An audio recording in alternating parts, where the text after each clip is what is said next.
करिएगा, थोड़ी बुरी है पर बस समझने के लिए।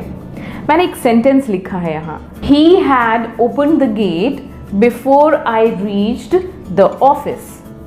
उसने गेट पहले ही खोल दिया था, उसने मेरे आने से पहले ही गेट खोल दिया था। नाउ एक एक्टिविटी दूसरी एक्टिविटी के होने से पहले ही ख़त्म हो गई। तो ऐसा जब भी कोई सिचुएशन आए, when one activity is over before the another, so you will use had. तो मैं गाड़ी चलाकर ऑफिस जा रही थी और मेरे पास चाबी थी ताकि मैं गेट खोलूं, तो उससे पहले ही किसी ने गेट खोल दिया, तो उन्होंने गेट पहले ही खोल दिया ऑफिस का। तो he had opened the gate before I reached the office. Now two activities. So two activities is happening and एक एक्टिविटी दूसरी एक्टिविटी के पहले ही खत्म हो गई। एक और example, the patient had died before he was admitted to the hospital.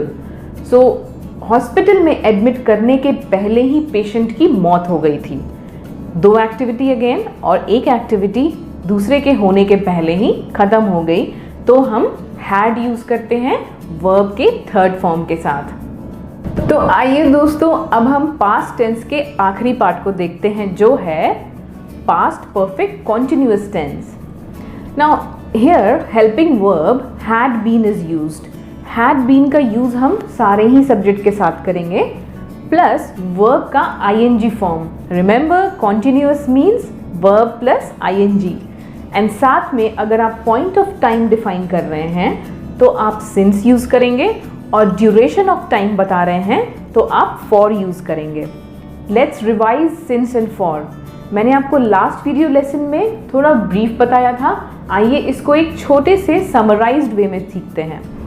Since का यूज हम पॉइंट ऑफ टाइम के बारे में जब डिफाइन करें तो हम यूज करते हैं, जैसे कि सिंस 10 AM, सिंस चाइल्डहुड, तो हमने एक पॉइंट ऑफ टाइम लिया था, यानी 10 बजे, बचपन में। नाउ फॉर का यूज हम ड्यूरेशन के बारे में जब बात करें, ऑफ कोर्स टाइम ड्यूरेशन, जैसे फॉर 2 hours, फॉर 20 years, तो पॉइंट ऑफ टाइम नहीं, यहाँ ड्यूरेशन बताया जा रहा है। Clear? Past perfect continuous tense का यूज हम सेंटेंसेस में, स्पीकिंग में बहुत ज़्यादा यूज नहीं करते, तो अक्सर अगर कोई आपसे ऐसे बात करेगा तो आपको कन्फ्यूजन होगी, क्योंकि मुझे भी कन्फ्यूजन हो जाती थी कि क्या ये सही है। तो इट्स ओके, ये सेंटेंसेस देखकर आपको क्लैरिटी होगी, बट उससे पहले हम इस टाइमलाइन को समझेंगे। ये हमारा टाइमलाइन है, ये